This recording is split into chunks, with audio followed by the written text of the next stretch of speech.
उत्तराखंड युवा कांग्रेस के नेतृत्व में सचिवालय घेराव कार्यक्रम में जमकर नारेबाजी और धक्का मुक्की हुई है। नौकरी दो नशा नहीं की मांग के साथ युवा कांग्रेस के राष्ट्रीय अध्यक्ष उदय भान, प्रदेश अध्यक्ष करण मेहरा के साथ तमाम कांग्रेसी नेताओं ने एकजुटता का परिचय देने का काम किया है। युवा कांग्रेस के प्रदेश अध्यक्ष सुमित्र भुल्लर के नेतृत्व में हजारों युवा कांग्रेसियों ने देहरादून सचिवालय कूच किया। इस दौरान कांग्रेस ने नशा नहीं रोजगार दो की थीम के साथ बड़ा प्रदर्शन किया है, जिसमें कांग्रेस के कई वरिष्ठ नेता भी मौजूद रहे। इस दौरान कांग्रेस और पुलिस के बीच तीखी नोकझोंक भी हुई है। कांग्रेस के वरिष्ठ नेता हरीश रावत ने कहा कि युवा अब जाग चुका है और अपनी मांगों को लेकर अब सड़कों पर उतर चुका है और ये लड़ाई लंबी चलेगी। वहीं कांग्रेस के प्रदेश अध्यक्ष करण मेहरा ने कहा कि प्रदेश में युवाओं को नशे में झोंका जा रहा है, उन्हें रोजगार नहीं मिल रहा है।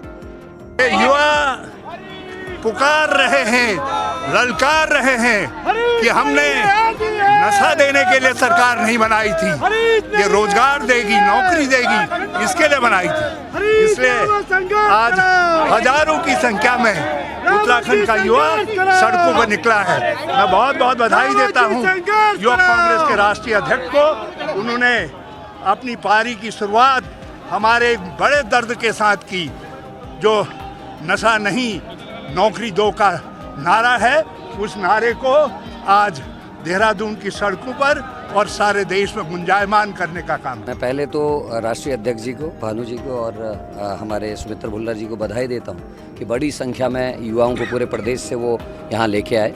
जिस तरीके से अभी हमारे राष्ट्रीय अध्यक्ष जी ने कहा, मैं बिल्कुल समर्थन करता हूँ। अडानी की पोर्ट पर 3,000 करोड़ रुपये का नशा पकड़ा गया, लेकिन हमारी दो की सरकार ने कोई कार्यक्रम या उसके खिलाफ कार्रवाई नहीं की।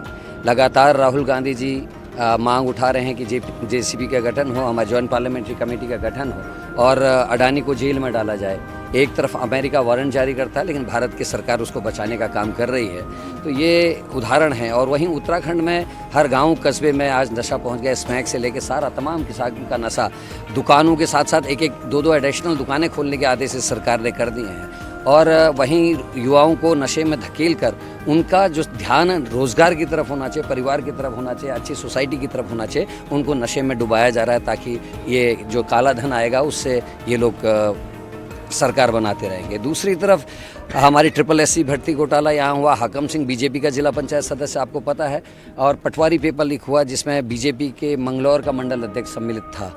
और साथ में TET और बड़े जो एग्ज़ाम्स हैं उनके भी पेपर लीक हुए। तो हाकम सिंह पैदा करने वाली सरकार, उत्तराखंड को 9 हिमालय राज्यों में महिला अपराध में पहले स्थान पर खड़े करने वाली सरकार यहाँ है।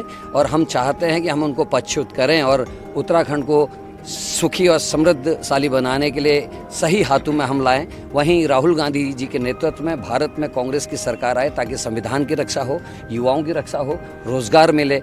जिस तरीके से फौज में इन्होंने अग्निवीर योजना लाई, उत्तराखंड के भविष्य के संग खिलवाड़ किया। उत्तराखंड में मैक्सिमम लोग, हर परिवार से फौज में लोग हैं। गढ़वाल रेजिमेंट का सेंटर है, कुमाऊं रेजिमेंट का सेंटर है, लोगों के सपने टूटे हैं। वहीं SSB की सिविल विंग को मोदी की सरकार ने ख़त्म किया, जो चाइना के बॉर्डर में सबसे सक्षमता से देश की रक्षा करते थे। उसी SSB की सिविल विंग को ख़त्म करके चाइना को मदद करने की कोशिश भारतीय सरकार ने की है। इन सभी मामलों को लेकर युवाओं ने ये आंदोलन किया है। सुमित्र भुल्लर जी और उनके सहयोगी, बहुत बहुत शुभकामनाएं मेरी है। बहुत अच्छा आंदोलन, और जो टैग लाइन है नशा नहीं रोजगार दो, बहुत सही लाइन है और उसी पे युवा आगे बढ़ेगा। और मुझे पता है कि जो नैरेटिव सेट करने की कोशिश हिंदू मुसलमान की हो रही है, हमारा युवा कांग्रेस हिंदू मुस्लिम सिख ईसाई हम सब है भाई भाई का जो नारा हमको हमारे सयानों ने दिया, जो हमारे टीचर्स ने हमको बचपन से सिखाया, उस रास्ते पर युवा कांग्रेस आगे चलेगी और भारत माता को मजबूत करेगी। देखिए, भारतीय युवा कांग्रेस का देश भर का आंदोलन है, नौकरी दो नशा नहीं। आज नव भारत में दो सबसे बड़ी समस्याएं,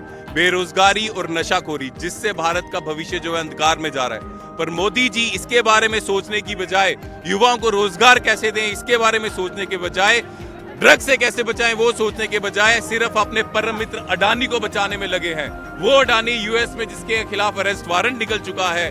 कई देश जैसे कीनिया, बांग्लादेश, इजराइल, ऑस्ट्रेलिया, उसके काम वहां पे बंद हो चुके हैं, उसके खिलाफ आंदोलन हो रहा है। दुनिया जानती है मोदी जी ने पूरे हर देश में उसको काम दिलाया है। आज इसके कारण देश मोदी जी के ऊपर सवाल उठ रहे हैं। अडानी जो करप्शन का प्रतीक बन चुका है, उसके कारण भारत माता का नाम जो है पूरे देश, पूरी दुनिया में खराब हो रहा है। हम मोदी जी को बोलना चाहते हैं, अपने मित्र के खिलाफ कार्रवाई कीजिए, उसको जेल में डालिए। अगर आपका परम मित्र बेकसूर है तो बाहर आ जाएगा, आपको डर किस बात का है? लेकिन हम समझते हैं उसके काले धन से आप प्रधानमंत्री बने, लेकिन ये मतलब नहीं कि भारत के युवाओं की तरफ आपका कोई सोच नहीं, कोई कर्तव्य नहीं। हम अपील कर रहे हैं, पूरे देश का युवा अपील कर रहा है कि अडानी को जेल में डाला जाए। जो ड्रग्स का धंधा करता है, अडानी पोर्ट मुंद्रा में करता है, पूरे देश से यहां से ड्रग्स आता है, जो करप्शन का प्रतीक बन चुका है, जिसके कारण बेरोजगारी चरम सीमा पे है। मोदी सरकार फैसला ले। देखिए, हमारा एजेंडा बिल्कुल क्लियर है। हम बेरोजगारी को लेकर लगातार लड़ाई लड़ते रहे हैं, लेकिन सरकार ने रोजगार उपलब्ध तो नहीं कराया, युवाओं को नौकरी तो नहीं दी, लेकिन समाज में लगातार नशा बढ़ रहा है। आज शहरों को तो छोड़िए, बड़े शिक्षण संस्थानों के आसपास तो नशा लगातार उपलब्ध है ही, पेडलर्स घूम रहे हैं खुलेआम। उसके साथ साथ आज पहाड़ के दुरुस्त स्थानों तक भी नशा पहुंच गया है। हर गली मोहल्ले में नशा उपलब्ध है। आधे चौराहे में देहरादून में खड़े हैं हम, देहरादून के कम से कम 10 ऐसे चौराहे हैं कि जहां पर आप खड़े हो जाइए थोड़ी देर के लिए तो आपको खुद पेडलर ढूंढ के संपर्क करेगा नशा के लिए। हम किस दिशा में जा रहे हैं? क्या इस तरीके से समाज आगे बढ़ेगा? तो हमारी ये सीरियस डिमांड है और हमारा ये भावनात्मक जुड़ा हुआ मुद्दा है, क्योंकि हमारे बहुत सारे साथी ऐसे हैं जिनके परिवार नशों ने खराब कर दिए, बर्बाद कर दिए। तो ये हमारे लिए एक राजनीतिक के साथ साथ एक भावनात्मक मुद्दा भी है और हम चाहते हैं कि सरकार इस पर ठोस कार्रवाई करे। कई बार हम सुनते हैं कि कुछ पेडलर्स को पकड़ करके प्रशासन जेल में भेज देता है, लेकिन असल जड़ पर वार अभी तक नहीं किया जा रहा है। इसका सीधा ऐसे नज़र आता है कि कहीं ना कहीं मिलीभगत है शासन प्रशासन की, क्योंकि पूर्व डीजीपी साहब के बयान को भी मैं कोट करना चाहता हूं। उन्होंने कहा था कि अगर पुलिस की मिलीभगत ना हो तो नशा किसी कीमत पर नहीं बिक सकता। तो मैं इन्हीं के डीजीपी की बात कर रहा हूं कि अगर शासन प्रशासन की इनको सहयोग ना हो नशा तस्करों को, तो नशा किसी प्रकार से उपलब्ध नहीं हो सकता। आज आप कहीं पर भी चले जाइए, हमारा उत्तराखंड लगातार बदनाम होता जा रहा है इस मामले में।